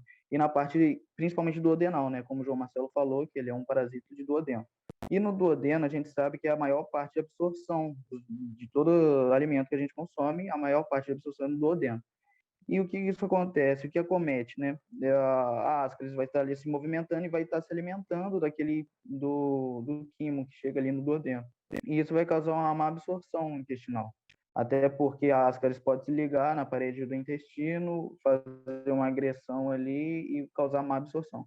E vai causar uma diarreia do tipo osmótica, porque vai ter todo o que a gente se alimenta tem vários íons, né? E principalmente o que mais atrai água é o sódio. Então, a água que fica no interstício do intestino vai para a luz intestinal. E isso, quando tem muita água na luz intestinal, ocasiona diarreia, que é a principal tipo de diarreia que a Ascaris pode causar, que é por causa de má absorção, diferente a outros tipos de diarreia mais agressiva, como a cólera ou a giardíase, por exemplo, que é uma diarreia bem mais agressiva do que essa aí. Tanto é que nosso caso clínico é uma diarreia ocasional, não é o principal sintoma da Ascaris, é a diarreia forte. Então, e o outro tipo que pode causar Ascaris é uma diarreia do tipo de hipersensibilidade, né? Porque vai atrair eosinófilos, vai ter uma resposta do TCD4 do subtipo TH2, que libera IL4 e IL5, e isso vai causar atração de IgE e IgA. E IgE é o que a gente sabe que causa hipersensibilidade imediata, aumenta a motilidade no intestino, aumenta a motilidade, junto com o acúmulo de água, ocasiona diarreia ocasional, né? Diarreia ocasional foi meio redundante, mas é o tipo principal da diarreia da Ascaris. É esse tipo aí osmótica, porque ela não é tão agressiva a diarreia na Ascaris. E a fisiopatologia da diarreia é isso. Eu tenho desculpa aí o transtorno que aconteceu aqui, mas nem sei o que aconteceu isso. Tranquilo, acontece, tá de boa. Pode passar agora a palavra para o Carlos Henrique.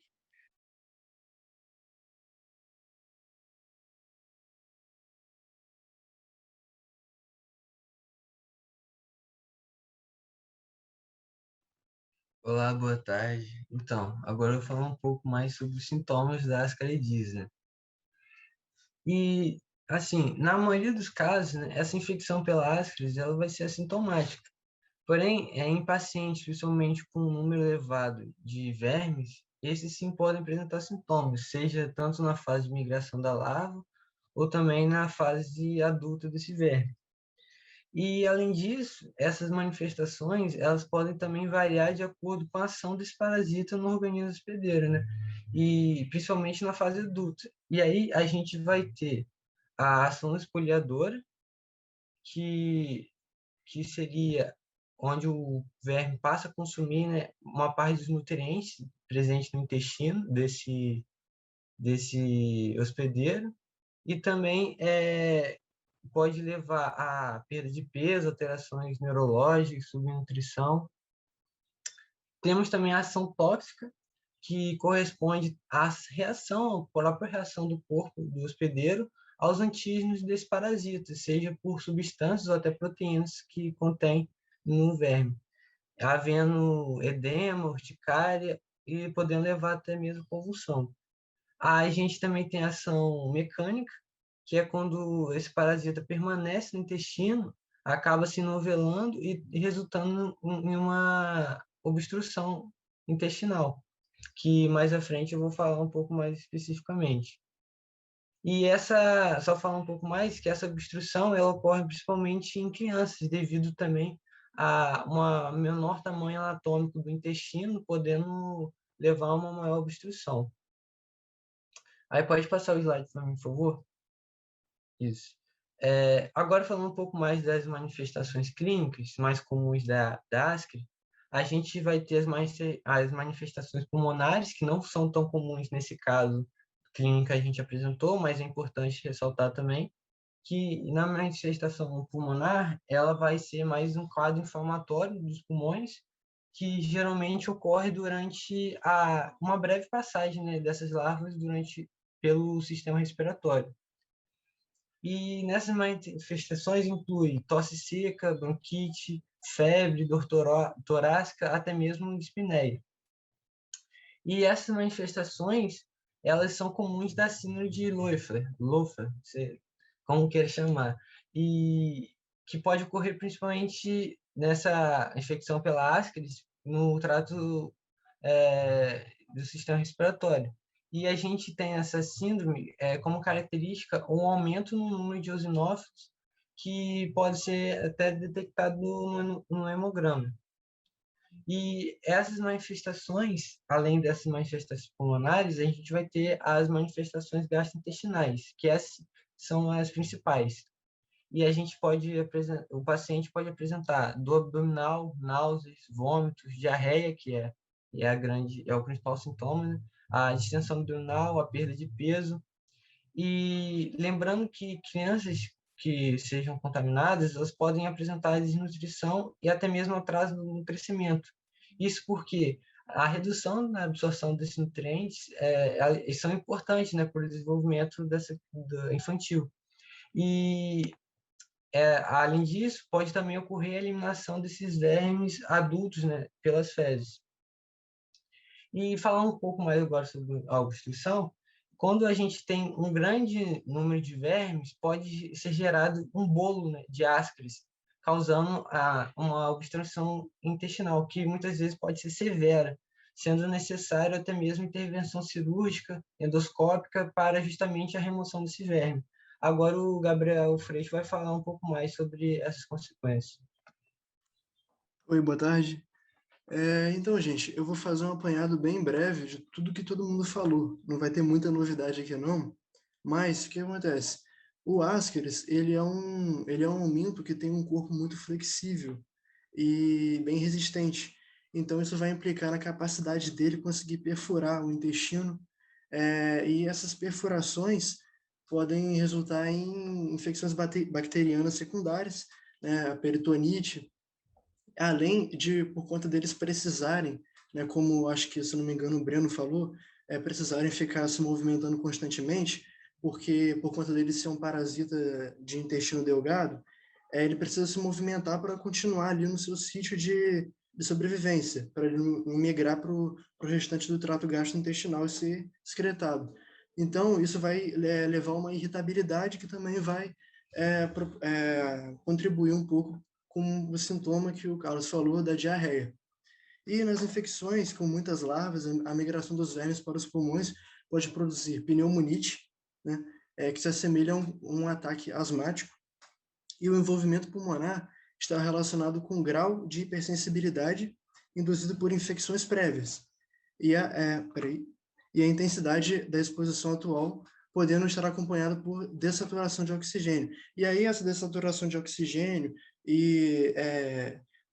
basicamente vai promover uma espécie de cianose ali no paciente, que ele vai sentir talvez uma dificuldade para respirar, e a hipersensibilidade está relacionada até àquela eosinofilia, com um pouco de febre, que um dos colegas comentaram sobre a síndrome de Leufer, né? E um emaranhado de vermes adultos no intestino pode formar, como, se não me engano, o Carlos falou, formar uma espécie de bolo que resulta em obstrução, perfuração e oclusão do apêndice. E basicamente essa é a minha parte.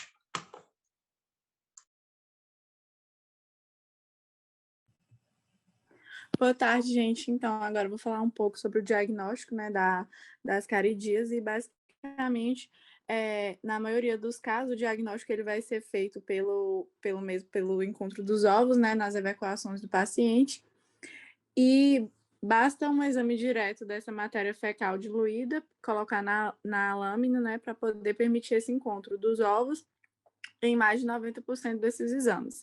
E também tem com a técnica de sedimentação, que é espontânea na água, os resultados eles vão aproximar de 100% e pode fazer também o método de Kato-Kates e Stoll. E o método imunológico, em geral, eles não são bem satisfatórios, né? Por isso que a gente não pode dispensar a coproscopia, e aí eles vão encontrar indicações nas fases de migração larvária, né?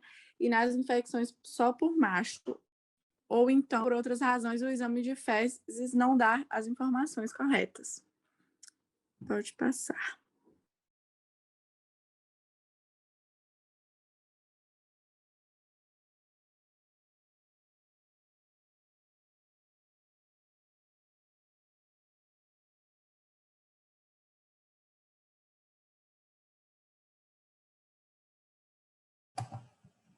Não estou ouvindo ninguém, gente.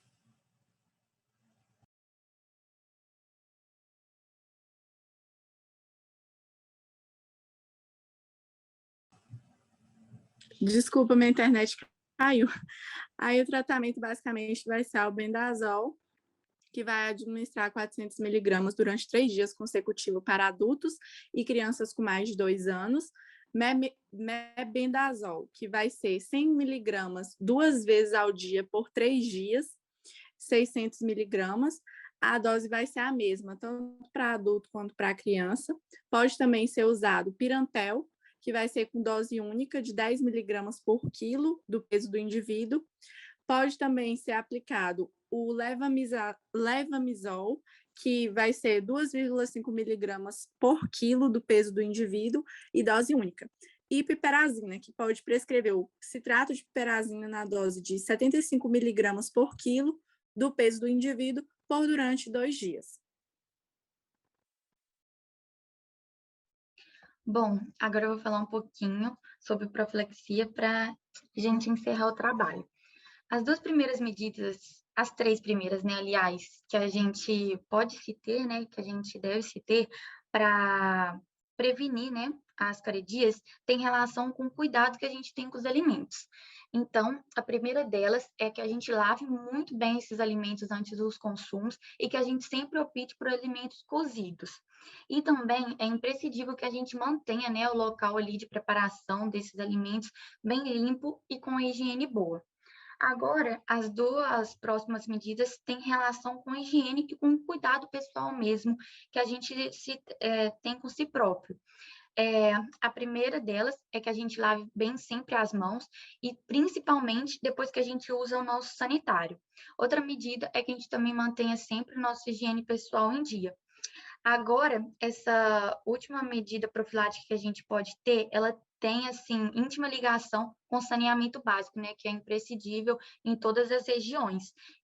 Tem a ver com a água filtrada. E quando não se é possível ter essa água filtrada, a gente pode fazer uso, né, de filtros para que essa água, ela seja, pelo menos, não tenha, né, maior disseminação, pelo menos vai fazer com que não tenha a menor chance isso, de que a gente se infecte, né, desse agente. E agora, por último, né, cabe ressaltar que é muito importante que algumas regiões endêmicas, né, as populações dessas regiões endêmicas, elas sejam tratadas periodicamente com fármacos, para que tenha uma eliminação, né, dos ovos desses parasitas nas fezes e também para que não haja, né, uma maior disseminação desse agente. É um ato importante, né, que se deve ter nessas regiões endêmicas.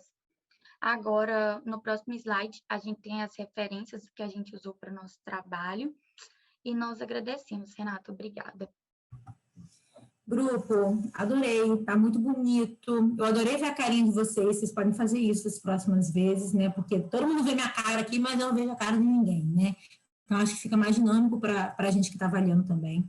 Uma coisa importantíssima, vamos tentar ser mais objetivos. Vocês apresentaram super bem, gostei muito, mas eu quero mais objetividade. Tem coisas que todo mundo repetiu um pouquinho, então o trabalho acaba ficando muito longo e as pessoas vão se perdendo, tem gente que para de prestar atenção. Outra coisa, sempre que a gente for começar o trabalho, é importante que vocês antes já deem uma olhada no computador, ver se a internet está ok, se está tudo funcionando, tá bom? Hoje eu não vou tirar não, mas na próxima apresentação eu vou tirar ponto de quem tiver problema, interferência durante a apresentação, tá bom? Então vamos tentar, e mesmo com, poxa, a internet de tal pessoa não é tão boa, então alguém já fica a posto para ligar para a gente conseguir realmente não perder tempo. Vocês praticamente vão ficar sem intervalo, né? Enfim, para tomar cuidado com esse tipo de situação, tá, gente? Vamos ter mais atenção com isso.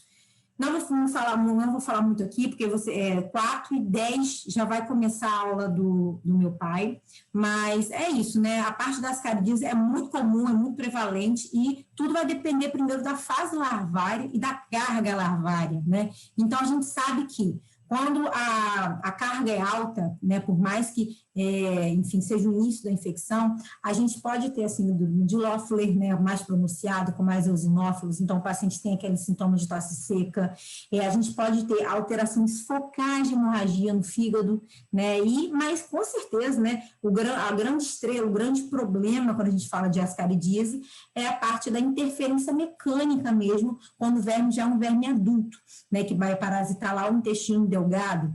Então, acontece mais com crianças, mas acontece basicamente quadros de abdômen agudo, né, que a gente vê. Então, o paciente pode ter bolo de ascaris causando obstrução mesmo abdominal, com volvo, intuscepção intestinal, pode ter icterícia obstrutiva, pancreatite aguda, enfim, por conta da motilidade, né, porque, na verdade, o verme adulto, ele anda em tudo, ele pode causar problema de obstrução em vários lugares, né, então, mas esse é o problema, e realmente, a princípio é assintomático, né, a diarreia existe, mas não é uma diarreia, assim, enfim, que é a principal causa, que a pessoa desconfia que está com ascaridíase, e com certeza em lugares que a gente tem epidemia, que a gente tem muitos casos, né, lugares mais pobres, essas pessoas precisam ser tratadas periodicamente. Então, não sei se vocês estão percebendo, né, mas é interessante, né, a partir de agora, a gente já ter essa noção um pouquinho, né, gente, sobre fármaco. Então, vocês estão vendo quantos fármacos que vários dos fármacos pegam vários eumintos ao mesmo tempo, né? Então, é interessante a gente ter essa associação na hora de pensar no tratamento, né? Poxa, o albendazol é um bom tratamento, pega várias coisas, não só de eumintos, mas de protozoários também, né? E quando a gente fala de mebendazol, pega outros eumintos, a gente pode fazer associações medicamentosas. Então, é isso que eu queria que vocês aprendessem, tá? Mas, de resto, tudo aqui eu não vou falar mais nada, daqui a pouquinho, 4 horas, daqui a 9 minutos, começar a segunda parte do tratamento do negócio, da apresentação com o Nélio. Aí eu vou pedir para os outros grupos que ainda não apresentaram, dar uma checada na internet, ver se está tudo funcionando bem, porque, enfim, ele provavelmente vai tirar ponto, tá bom? Renata, Oi. Eu tô até falando com o pessoal aqui, mas a culpa nem é nossa, sabe? Porque a internet em campo está horrível, tem gente que está caindo o tempo inteiro, tem professor que teve que passar aula para outro dia, porque a internet está todo mundo com internet ruim aqui. A gente tenta, mas fica desesperado, porque não dá. Eu sei, o negócio é o seguinte, já deixa o stand-by, segunda alternativa, né, para a gente poder ir realmente tentando agilizar o máximo que dá, tá bom? Mas é isso, a gente entende, né? Pelo amor de Deus, eu não vou tirar com vocês porque aconteceu uma vez, mas é uma coisa que também aconteceu da última vez, enfim. Sei que hoje o tempo não tá bom, mas é isso, a gente sempre, antes de começar a apresentação, já deixar uma segunda proposta, um segundo caminho, tá? Para a gente agilizar. Mas tá show, não, vamos lá, vai descansar vocês um bocadinho, que daqui a pouquinho, né, ele começa falando aqui 4h10. Tá bom? Mas vocês arrasaram, eu adorei. Eu adorei a fotinho de vocês também. Gente, eu quero foto para todo mundo agora, tá? Quero ver a cara de todo mundo. Porque depois vocês me encontram na rua, não sei nem para quem que eu tô dando aula. Por favor, vamos aparecer aqui para mim. Tá bom, gente? Um beijo. Tchau, até semana que vem. Até a próxima. Obrigada, Renata. Tchau, tchau. Tchau, professora. Tchau, professora.